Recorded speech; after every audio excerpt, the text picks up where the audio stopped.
وقال الذین اشرکوا، اور شرک کرنے والے لوگ یہ کہتے ہیں، لو شاء اللہ ما عبدنا من دونہ من شیء، کہ اگر اللہ ہی چاہتا تو ہم اللہ کے سوا کسی اور ہستی کی عبادت نہ کرتے، نحن، نہ ہم، ولا آباؤنا، اور نہ ہی ہمارے باپ دادا۔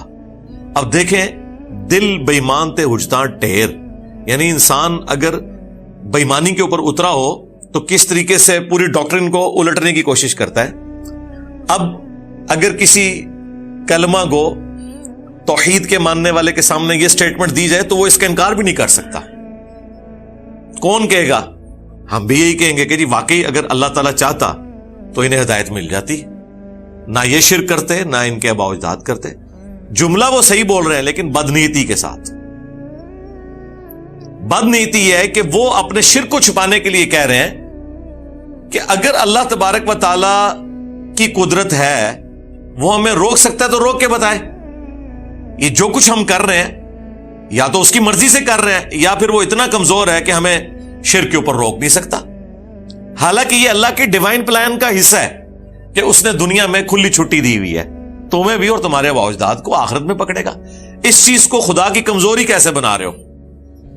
کمزوری تو تب بناؤ جب اسے ڈیوائن پلان کا حصہ نہ بنایا گیا ہو۔ قرآن میں درجنوں جگہ ہے کہ اگر آخرت کا ایک دن طے نہ ہوتا ہم دنیا میں ان کا معاملہ تمام کر دیتے، لیکن اللہ کے ہاں ایک مدت طے ہے کہ جو آپ کو گیون سرکمسٹانسز میں، حالات و واقعات کے اندر اللہ تعالیٰ نے ٹائم دیا ہے، اس میں آپ کو آزمانا ہے، آپ اللہ کی طرف پلٹ آئیں۔ اور جن میں حق کی کوئی رتی ہوگی اور وہ حق قبول کرنا چاہیں گے قبول کر لیں گے۔ خالد بن ولید نے 19 سال کے بعد رسول اللہ صلی اللہ علیہ وآلہ وسلم کے بعثت کے 19 سال کے بعد اسلام قبول کیا۔ 19 سال تک نبی علیہ السلام کے دشمن رہے ہیں۔ اسلام میں انہیں 19 سال نہیں ملے پھر، لیکن اسلام میں جو انہیں پیریڈ ملا آلموسٹ آپ سمجھ لیں 12-13 سال کا، پھر انہوں نے اپنی وہ ساری غلطیاں دھوئی ہیں۔ اور آج نان مسلم بھی کہتے ہیں کہ دیکھیں ایک بت پرست کو کس طریقے سے اللہ تبارک و تعالیٰ نے ادھر سے اٹھا کے مسلمانوں کی لیڈرشپ پہ بٹھایا آرمی چیف کے طور پہ، اور رومنز اور پرشینز کو الٹ دیا۔ وہ تو کہتے ہیں چلے ایک عرب ریولوشن تھی، ہم تو اسے خدا کی طرف سے ڈیوائن مانتے ہیں، لیکن بہرحال یہ غیر معمولی چیز ہے۔ اب مجھے بتائیں 19 سالوں کے اندر انہیں موت بھی آ سکتی تھی، کوئی تھوڑا پیریڈ تو نہیں ہے۔ اس میں کئی جنگیں انہوں نے نبی علیہ السلام سے لڑی ہیں۔ غزوہ احد والا معاملہ تو حضور کے دانت بھی ان کی وجہ سے شہید ہوئے۔ جنگ تو مسلمان جیت چکے تھے، لیکن وہ نبی علیہ السلام کی نافرمانی کرنے کے سبب جب درہ چھوڑ دیا اصحاب نے، 35 نے 50 میں سے، تو خالد ابن ولید کی عقابی نظریں دیکھ رہی تھی، وہ پیچھے سے آئے اور حملہ کیا۔ اس میں نبی علیہ السلام کے دانت بھی شہید ہوئے، 70 سے زیادہ صحابہ کرام شہید ہو گئے، اور مدینے کا کوئی گھر نہیں تھا جس میں کوئی میت نہ ہو۔ تو اللہ تبارک و تعالیٰ جب چاہے ہدایت دے دیتا ہے۔ تو حق بات ہے یہ کہ اگر اللہ تعالیٰ زبردستی ہدایت دینا چاہتا تو واقعی کوئی شرک نہیں کر سکتا تھا، لیکن یہ تو اللہ کا ڈیوائن پلان ہے کہ اس نے 2 راستے آپ کو دکھائے ہیں، انا ہدیناہ السبیل اما شاکرا و اما کفورا۔ اگر یہ امتحان نہ ہو تو پھر آخرت کے انعامات بغیر محنت کے تو مل نہیں سکتے۔ یہ اللہ کے ڈیوائن پلان کا حصہ ہے۔ اسلام کا مقدمہ، دین کا مقدمہ، رسولوں کا مقدمہ اس پہ قائم ہے کہ آپ نے آخرت کے ساتھ سے جوڑ کے دیکھنا ہے، ورنہ تو واقعی دنیا میں اگر دیکھا جائے تو یہ خدائی نظام بھی فیل ہے۔ اگر صرف دنیا کی حد تک دیکھا جائے، ہٹلر مار گیا 6 لاکھ یا 60 لاکھ یہودیوں کو، خود اس نے خودکشی کر لی، 6 لاکھ دفعہ اسے پھانسی کوئی نہیں ہو سکی۔ ہاں اگر آخرت کے ساتھ جوڑیں تو ہر مظلوم کے بدلے اسے ایک دفعہ پھانسی دینا اور ہر دفعہ زندہ کرنا اور پھر پھانسی دینا، یہ اللہ تعالیٰ کی قدرت سے باہر نہیں ہے۔ لہٰذا آخرت کے ساتھ جب تک ہم اس معاملے کو نہیں جوڑیں گے تو دین کا مقدمہ آپ کو سمجھ نہیں آئے گا۔ تو اللہ تعالیٰ فرما رہے کہ یہ لوگ کہتے ہیں کہ اگر اللہ تعالیٰ چاہتا تو نہ ہم شرک کرتے نہ ہمارے آباء و اجداد، وَلَا حَرَّمْنَا مِن دُونِهِ مِن شَيْءٍ، اور ہم اللہ تعالیٰ کی جو حلال کردہ چیزیں ہیں ان کو حرام نہ ٹھہراتے ہیں، اور جو اللہ تعالیٰ نے حرام ٹھہرائی ہوئی چیزیں ہیں ان کے سوا اور چیزوں کو حرام نہ ٹھہراتے. یہ جو خود ساختہ شریعت ہے یہ بھی اللہ تعالیٰ کی مرضی سے ہی ہو رہا ہے. نعوذ باللہ. کذالک فعل الذین من قبلہم، یہی حرکت کی تھی اگلے لوگوں نے بھی جو ان سے پہلے گزر چکے. یہ اگلے ویسے ہم تو اردو میں بول دیتے ہیں نا جو بعد میں آنے والے ہیں، لیکن اردو لنگوسٹک میں اگلوں سے مراد ہے جو آگے گزر چکے. ہم پچھلے ہیں کیونکہ وہ ہم سے پہلے آگے جا چکے ہیں، ہم ان کے پیچھے پیچھے جا رہے ہیں.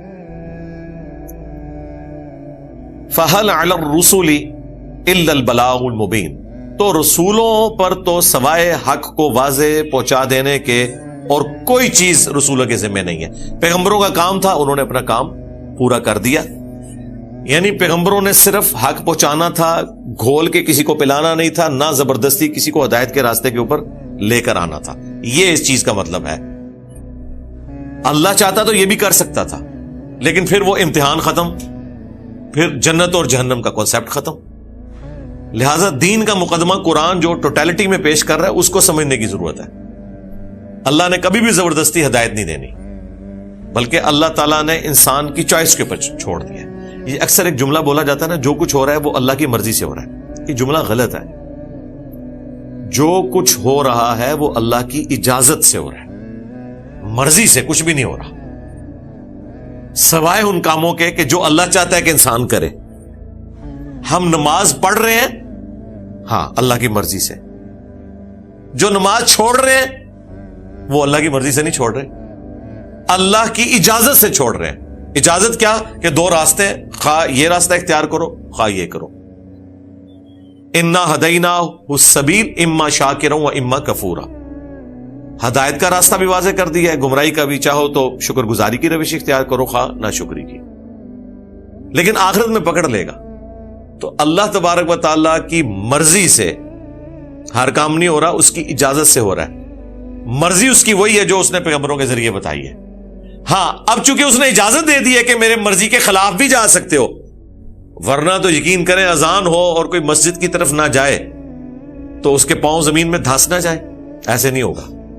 اور نہ یہ ہوگا کہ اذان ہو رہی ہے تو زبردستی آپ کے پاؤں چلنا شروع کر دیں مسجد کی طرف، یہ بھی نہیں ہوگا. اور اسی اختیار کی وجہ سے آخرت میں جنت اور جہنم کا فیصلہ ہونے والا ہے. اس کانٹیکسٹ میں سورہ الزمر کی ایک آیت ہے جو میں اکثر کوٹ کرتا ہوں چونکہ یہ کریٹیکل ٹاپک ہے. سورہ الزمر کے سٹارٹ کے اندر ہی سورت نمبر 39 ہے. کراس ریفرنس کے طور پہ میں وہ آیت کور کر دوں. اور یہ قرآن کی چند آیات ایسی ہیں کہ جن کو بارہا ڈسکس کرنا ضروری ہے، ادروائز انبیاء کا مقدمہ، کتابوں کا مقدمہ لوگوں پر عیاں نہیں ہوگا. سورہ زمر 39 نمبر سورت ہے اور اس کے سٹارٹ میں ہی آیت نمبر 7 ہے. ان تکفروا فإن اللہ غنی عنکم، اگر تم اللہ کی نافرمانی کرو گے، کفر کرو گے تو یاد رکھنا اللہ بے پرواہ ہے. یعنی تمہارے کفر کرنے سے اللہ کی شان میں کوئی کمی نہیں آئے گی، نہ اسے ٹینشن ہوگی کہ یار بندے میں نے پیدا کیے تھے، پیروی یہ شیطان کی کر رہے ہیں. نہیں، اسے پتا ہے کہ میں نے کھلی چھٹی دی ہوئی ہے. وَلَا يَرْضَى لِعِبَادِهِ الْكُفْرَ، لیکن یہ یاد رکھنا اللہ راضی کوئی نہیں اپنے بندوں کے کفر پر. اچھا راضی نہیں ہے تو بندے کفر پھر کیسے کر سکتے ہیں؟ جو میں نے بولا تھا کہ ہر کام اللہ کی مرضی سے نہیں اجازت سے ہو رہا ہے. اس جملے کو فٹ کریں. اللہ کہہ رہا ہے میں اپنے بندوں سے کفر کے معاملے میں راضی کوئی نہیں ہوں. جب راضی نہیں ہو، راضی اور مرضی ایکویلنٹ ورڈ ہے، پھر ہو رہا کیوں ہے؟ کیونکہ اللہ نے اجازت دے دی ہے کہ ٹھیک ہے جو مرضی کرو. وَإِن تَشْكُرُوا يَرْضَهُ لَكُمْ، اور اگر تم شکر گزاری کی روش اختیار کرو گے تو یہ اللہ کی مرضی ہے. وَلَا تَزِرُ وَازِرَةٌ وِزْرَ أُخْرَى، اور کوئی بوجھ اٹھانے والی جان دوسرے کا بوجھ نہیں اٹھائے گی. ثُمَّ إِلَىٰ رَبِّكُمْ مَرْجِعُكُمْ، اس کے بعد تمہیں لوٹ کر اپنے رب کی طرف جانا ہے. فَيُنَبِّئُكُمْ بِمَا كُنتُمْ تَعْمَلُونَ، وہ پھر تمہیں خبر دے دے گا جو کچھ تم دنیا میں اعمال کیا کرتے تھے. إِنَّهُ عَلِيمٌ بِذَاتِ الصُّدُورِ، بے شک وہ تو سینوں میں چھپے ہوئے رازوں کو بھی جاننے والا ہے، اس سے کوئی چیز چھپی ہوئی نہیں ہے. تو اس میں واضح آ گیا کہ اللہ کی مرضی یہ ہے کہ شکر گزاری کی روش اختیار کرو، اللہ کی مرضی یہ ہے کہ نافرمانی نہ کرو. لیکن نافرمانی کر سکتے ہو, اجازت دی ہوئی ہے اس نے, آخر میں پکڑ لے گا.